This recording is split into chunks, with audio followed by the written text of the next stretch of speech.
சினிமாலய நேயர்களுக்கு வணக்கம். நான் உங்கள் பத்திரிகையாளர் ஆர்.எஸ். கார்த்திக். என் அருகில் சக்தி சரவணா. வணக்கம். நாங்கள் ரெண்டு பேரும் இன்னைக்கு விமர்சன விவாதம் நிகழ்ச்சியில பார்க்க இருக்கிற படம் விடாமுயற்சி. விடாமுயற்சி வீணான முயற்சி ஆகல. இல்ல வீணடிக்கப்பட்டிருக்காங்கன்னு சொன்னேன். முதலே சொல்ல விடாது. இல்ல இந்த படத்துக்கு சொல்லிதான் ஆகும். ஏன்னா தலை போல வருமா தலை போல வருமா அப்படின்னு பாடிக்கிட்டே போனாங்க. அப்போல நான் ஒரு படம் 9 மணி 8 மணிக்கெல்லாம் ப்ளஸ் ஷோ போட்டாங்கன்னா லேட்டாவே போவோம். என்ன 9 மணிக்கு போய் பாக்குறது. இந்த படத்துக்கு சீக்கிரம் வேகமா ஓடுறான். ஏன்னா உண்மையா தலை போல நல்ல ஒரு நல்ல மனுஷன் அஜித்.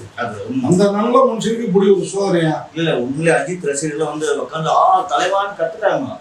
கத்துனாங்க. இது பாருங்க 10 நிமிஷம் அப்படியே சைலண்ட் ஆயிட்டாங்க. 10 நிமிஷம் சைலண்ட் ஆனாங்க. படம் முடியலையும் சைலண்ட் தான். ஆனா படம் முழுக்க வயலண்ட்னா ரசிக்கிற மாதிரி வயலண்ட் இருப்பா.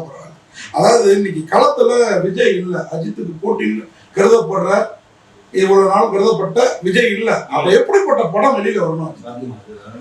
ஒரு ஆங்கில படத்தான் கால் நூற்றாண்டுக்கு முன்னாடி இருந்த படம், கால் நூற்றாண்டுக்கு முன்னாடி வந்த படம் ரோடுனாங்க. பிரேக் டவுன் என்னத்த பிரேக் டவுன் பண்ணி இந்த படத்தையும் கார் அஜித்தோட கார் பிரேக் டவுன். அதுல அதேதான் ஹீரோ பிரேக் டவுன். அந்த படம் 1.5 மணி நேரம். இதுல இந்த 1.5 மணி நேரத்தை கட் பண்ணி தூக்கி போட்டு விசி குப்பையில போட்டுக்கிறத விட தப்பே இல்லை. ஏன்னா அந்த படம் 1.5 மணி நேரம் ஷார்ப்பும் படம் முடிஞ்சிடும். இது என்ன கதை இதுதானே? என்ன கதை சார்? முதல்ல நான் சொல்றேன், இந்த இடத்துல நம்ம ஊர்ல என்ன தெரியுமா, இந்த ஜல்லிக்கட்டு போராட்டம் இருந்தது. நம்ம ஊர் பசுகள்ல பால் கறந்து கொடுத்தாதான் நம்ம குழந்தைங்க ஆரோக்கியமா வளருது. நம்ம கிளைமேட்டுக்கு அந்த பசுவும் வளர்ந்துருக்கும். அந்த பாலை கொடுங்க, தாய்ப்பால் இல்லைன்னா அப்படின்ற ரேஞ்சில தான் அந்த போராட்டம் பண்ணாங்க. நம்ம சீமை பசு ஜெர்சி பசுலாம் ஒரு நாள் ருசி பார்க்கலாம். டெய்லி அந்த பால் போடுற கரைச்சி குடிச்சோம்னு வச்சுக்கோங்க, நம்ம உடம்பு அமெரிக்கார மாதிரியே மாறி போயிடும். அப்படிதான் பல பேருக்கு மாறி இருக்கு. எந்த கிருமி வந்தாலும் நம்ம தாங்க சக்தி நம்ம உடம்பு ஒபிசிட்டியா அதை சொல்லுவாங்களே குண்டாகிறதுக்கு பல பேர் அதுதான் காரணம். அதே மாதிரி நீங்க ஊட்டியில இருந்து வர்ற கேரட் பீட்ரூட்டை கூட எல்லா வீட்லயும் சமைக்க மாட்டாங்க. நீங்க விரத நாட்கள்ல பாத்தீங்கன்னா நம்ம நாட்டு காய்கறியில தான் சமைப்பாங்க.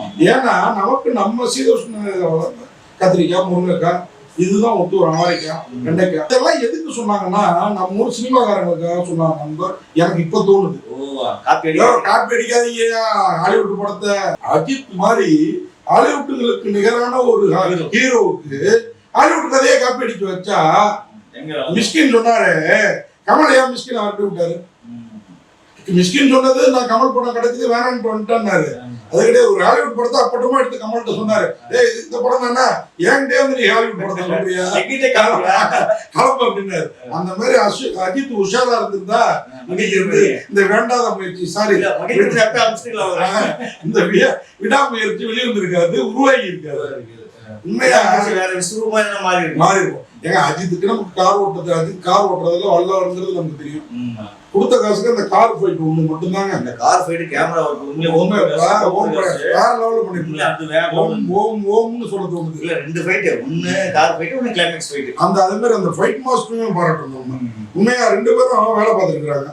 என்ன சூப்பர் சுப்ரீம் சுந்தர் உண்மையா வேலை லெவல்ல பண்ணிருக்காரு. இல்ல ரொம்ப கஷ்டம். 4 பேரு அதுவும் டாப் வாங்கல வச்சு கேமரா. அந்த வயசுல இப்படி ஒரு உருவத்தை வச்சுட்டு அஜித் அசால்ட்டா ஆரவளோட திணறாரு. சீன்ல பாத்தீங்கன்னா சின்ன பையன் அவரு திணறாரு, இவர் அசால்ட்டா நடிக்கிறாரு. அது வந்து அஜித் வந்து அந்த கொடுத்த ரோல் பக்கா பர்ஃபெக்ட்டா பண்ணாரு. நம்ம ரிவ்யூ வந்து இந்த படத்தை பார்க்க போகாதீங்கன்னு சொல்லல, பாருங்க இந்த விஷயம் எல்லாம் பிளஸ்ஸா இருக்கு. ஆனா அஜித்துக்கு இப்படி ஒரு கதை வேண்டாம், வீணடிச்சிட்டீங்க. அதுதான் நம்மளோட அஜித் வந்து அவ்வளவு உயிரை கொடுத்து உழைப்பு கொண்டு இருக்கிறாரு.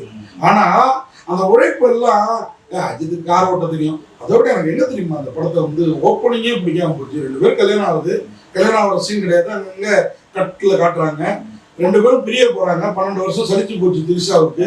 என்ன அஜித் வேணாங்கிறாரு, பேசிக்கலாங்கிறாரு, கேட்க மாட்டேங்கிறாங்க. இவங்களுக்கு ஒரு ஸ்ட்ராங்கான காரணமும் இருக்குது உள்ளுக்குள்ளார. குழந்தை இல்லைங்கிறது இல்ல, 2வது ஆபாசம் ஆனதில்லை. 2 பேருக்குள்ளார கருத்து வேறுபாட்டு, கல்யாணம் மனம் புரிந்தப்ப இந்த மன ஒற்றுமை இப்ப இல்ல. இது எல்லா ஜோடிகளுக்குமே வரும். ஒரு ஆசை 60 நாள், மோகம் 30 நாள்னு ஒரு பழமொழி சொல்லுவாங்கல்ல, அந்த மாதிரி அவனுக்கு ஒரு 10 வருஷம் 15 வருஷத்துக்கு அப்புறம் ஒரு சலிப்பு தட்டும். அதுக்காக பிரிஞ்சிட முடியாது. சரி அஜித் திருப்பி நான் எங்க அம்மா வீட்டுக்கு போறாங்கிறாங்க. அவங்க வீடு அசர்பைஜான்லயே இருக்குது, அந்த பக்கத்துல ஒரு ஊர்ல. இவரு சென்னையில இருந்து கட்டின மாப்பிள்ளை, இவர் கொண்டு போய் நான் கொண்டு வந்து விட்டுறேன் அப்படின்றாரு. போற வழியில கார்ல இருந்து அவளை வந்து வேற ரூட்ல கிட்னாப் பண்றாங்க. அதுவும் அஜித் பர்மிஷனோட கிட்னாப் பண்றாங்க. யாராவது ஒருத்தர் அஜித் மாதிரி ஒரு ஹீரோ ஒருத்தர் கார் அந்த ட்ரக் நம்பர் என்னன்னு பார்க்காம தமிழன் சொன்னோடனே அவங்க கூட அர்ஜுன் கூடயும் ரஜினா கசன்ரா கூடயும் அனுப்பி வைக்கிறதுலாம் நம்ப முடியாத கொஞ்சம் பாத்துக்கலாம். ஹீரோனாலே நம்ம புத்திசாலித்தனத்தை எதிர்பார்க்கணும். அவர்தான் நம்பர் பிளேட் மாத்துறாரு. நம்பர் மாத்தேன் சார் சொல்லி கூட நம்பர் பிளேட் மாத்திட்டாங்கன்னு சொல்ல வேண்டியதானே. அது அந்த சீன் வைக்கல. அது இல்லாம ஃபர்ஸ்ட் ஹாஃப்ல பேசிட்டே இருக்காங்க. ஆமோட கொஞ்சம் ஃபாஸ்டா போகும். ஆனா அந்த படம் அவ்வளவு ஸ்லோ. செகண்ட் ஹாஃப்ல அவ்வளவு விறுவிறுப்பு இருக்கு. ஆனா எல்லா சீனையும் யூகிக்க முடியுது. ஆரவுக்கும் அர்ஜுனுக்கும் தொடர்பு கொடுக்குறாங்க. ரெண்டு பேரையும் மாறி மாறி காட்டுறப்பே முடிஞ்சு போச்சு. அடுத்து கடத்திருக்கா உண்மையா திரிஷா போயிருக்கோம். ஒரு சின்ன சந்தேகம் தட்டுது. அதுவும் திரிஷாவது தப்பு பண்றதாவும் நமக்குள்ளாரியே ஒரு எண்ணம் வருது. நான் நிஜ லைஃப்ல சொல்றேங்க, சினிமாவில் சொல்றேன். ஓகேவா? அப்போ அந்த சீன் அடிபட்டு போயிருக்கு. அடுத்து ரம்யா மேல திருப்புறாங்க. ரம்யா சுப்பிரமணியம் மேல, திரிஷாவோட ஃப்ரெண்டு மேல. அதுலயாவது ஸ்ட்ராங்கா இருந்தாங்கன்னா அதுவும் இல்லை. அப்புறம் அந்த பார் ஓனர் எல்லாம் நல்லவங்க மாதிரியே காட்டுறாங்க. அங்கேயாவது இருந்தாங்கன்னா அதுவும் இல்லை. போலீஸ்காரன் வெளிநாட்டுலயாவது கரெக்டடா இல்லாம இருப்பான்னு பார்த்தா அவனையும் போட்டு கொள்றாங்க.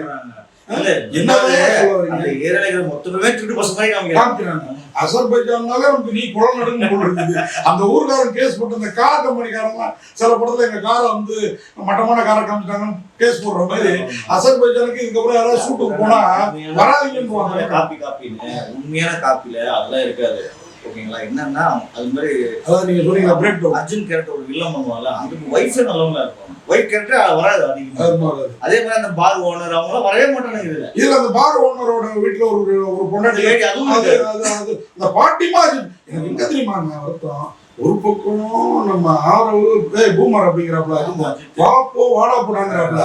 அதோட தேட்டர்ல ஒருத்தன் இவரு பூமருங்கிறது குடும்ப தேட்டர்ல ஒருத்தன் ஐயோ அந்த பெரியவரை விட்டுருங்க ஏன்னா அஜித்துக்காக பிரதாப்படுறான். முடிவுச்சி எனக்கு தெரிஞ்ச மகிழ் திருமணிக்கு அஜித் மேல ஏதோ வன்மம் இருந்திருக்குவா என்னன்னு. ஒழுங்கா விஷ்ணுவர்தனை விட்டு இருந்தா கூட விஷ்ணுவர்தனை விட்டு அவர் பொண்டாட்டியே காஸ்டியூம் டிசைனரா தூக்கிட்டாங்க. அவங்கள வச்சிருக்காங்க இந்த படத்துல. என்னையா இது படத்துலயும் இந்த கதையா அப்படின்ற ரேஞ்சில எனக்கு ரொம்ப கொடுமையா இருந்தது. அஜித்தை வரவும் போறவங்க அடிக்கிறாங்க. சரி ரைட், அடிக்கிறவங்க ஆரவு மாதிரி வாலிபடா இருந்தா பரவாயில்ல, எல்லாம் நம்மளோட கிழவனா இருக்கும் போட்டு அடிக்கிறாங்க. அஜித் அடிக்கிறவங்க கிழவனாதான் இருக்குன்னு ஏதாவது இருக்கான்னா ஒரு சீன்ல அர்ஜுன் அஜித்தை பட்ட அண்ணே பார்த்து போங்கண்ணே அப்படின்னு அந்த பேங்குக்கு அனுப்புறேன். எனக்கு அப்பெல்லாம் கொலகாண்டு போயிட்டு வராங்க. அந்த பேங்க்ல ஒரே டயத்துல 16 கோடிய கொரோனா முன்னாடி எடுத்த படமா இந்த படமா தெரியல 8 கோடி எடுத்த படம் இல்ல. இப்படி படத்துல பார்க்காம போனா கூட நமக்கு அஜித் படம் மேஜிக்கா இருக்கும். அஜித்தை பாக்குறவங்க எல்லாம் அடிக்கிறான். அத்தனை பேரும் கிழப்பையெல்லாம் இருக்காங்க. என்ன அடிக்கிறவன் என்னோட கிழவனா இருக்கணும் அப்படின்னு அஜித் சொன்னாரான்னு தெரியல. ஆனா அஜித் வயசுக்காரன் தான் இல்ல தலைவா. நம்ம அஜித் ரசிகன். நான் ஓப்பனாவே அதை சொல்லுவேன். நான் என்ன பாட்டு வந்தேன் ரிவ்யூ பேசுறப்ப தலை போல வருமானு. ஆனா அவரை கிழவரா காமிக்க வச்சு எத்தனை படத்துல அவர் சால்ட் அண்ட் பெப்பர் அப்புறம் சால்ட் மட்டும் வச்சுட்டு வந்தாரு. எனக்கே நம்ம இந்த வார்த்தையை யூஸ் பண்ணிருப்போமா? இப்ப ஏன் யூஸ் பண்றோம்? இந்த படத்து கதை அவ்வளோ கிழத்தன்மையா இருக்குது. 25 வருஷத்துக்கு முன்னாடி வந்து இங்கிலீஷ் படத்தை காப்பி அடிச்சா அப்படிதான் இருக்கும். புரியுதா உங்களுக்கு? காப்பி அடிச்சு ஒழுங்காடிதான் நான் சொல்றேன். அடிச்சா காப்பி அடிச்சிருந்தா கூட எங்களை மகிழ்ச்சி பண்ணிருப்பீங்கப்பா. அர்ஜுன் கிளைமாக்ஸ் ஃபைட் வேஸ்ட் ஆட்டோமேட்டிக்கா சாவற அது என்னங்க கொலைக்களமாவே இருக்கும் போட்டு இந்த பழைய ஃபேக்டரி அத்தனை பேரை வெட்டி போட்டுருக்காங்க. இவர் அர்ஜுன் ஒரு பொம்பளை எடுத்து கட்டி பிடிச்சிட்டு நிக்க அஜித் அதாவது அர்ஜுன் தான் கேரக்டர். அஜித் கட்டி பிடிச்சிட்டு இருக்கப்ப இதை திரிஷா தான் நம்ம கண்டுபிடிச்சிருக்கோம். கிளைமாக்ஸ் திருப்பி திரிஷா வர்றாங்க. என்னப்பா இது லைக்கா ப்ரொடக்ஷனுக்கு ஒரு நல்ல படம் இருக்கு. நல்ல நிறுவனங்க இந்தியாவில் இன்னைக்கு இருக்கிற சினிமா நிறுவனங்கள்ல நல்ல நிறுவனம் நல்லா மதிப்பாங்க. அந்த நிறுவனத்துக்கு இப்படி ஒரு சோதனை. சுபாஷ்கரன் தமிழ் குமரன் 2 பேரும் நல்ல ஆமா ரெட் ஜெயண்ட் அவங்களும் நல்ல நிறுவனம். என்ன திரிஷா அஜித் என்ன இவங்க அர்ஜுன் நம்ம அர்ஜுன் எங்க அர்ஜுன் வந்து கோச்சிக்கு போறாருன்னா அவர் பேரை தூக்கி அஜித்துக்கு வச்சாங்களா என்னன்னு தெரியல. ஒண்ணுமே ஒட்ட மாட்டேங்குது. ரஜினா கசன்ரா இந்த படம் அது எல்லாத்துக்கும் ஒரு சாக்லேட்டுக்காக 2 பேரும் இந்த பொண்ணு மெண்டலா ஆகும் பாருங்க. அதாவது உண்மையா அப்படி சொல்லக்கூடாது. உண்மையா அதுக்காக கொலை பண்ணிவிட்டு அதுல இருந்து தப்பிச்சு அதுக்கு 2 பேருக்குள்ள காதலாம்.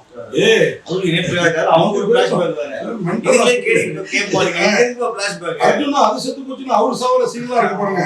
பயங்கர திராப யாரையுமே ஒரு ஃபுல்ஃபில்லா காமிக்காம ஃபுல்லா ஃபாயில காமிச்சிருக்கல, அரவரைமா காமிச்சு அரவரைமா படம் எடுத்து அரவரைமா எங்களை சாவடிக்கிறீங்க. விடாமுயற்சி வீணான முயற்சியா தெரியுது.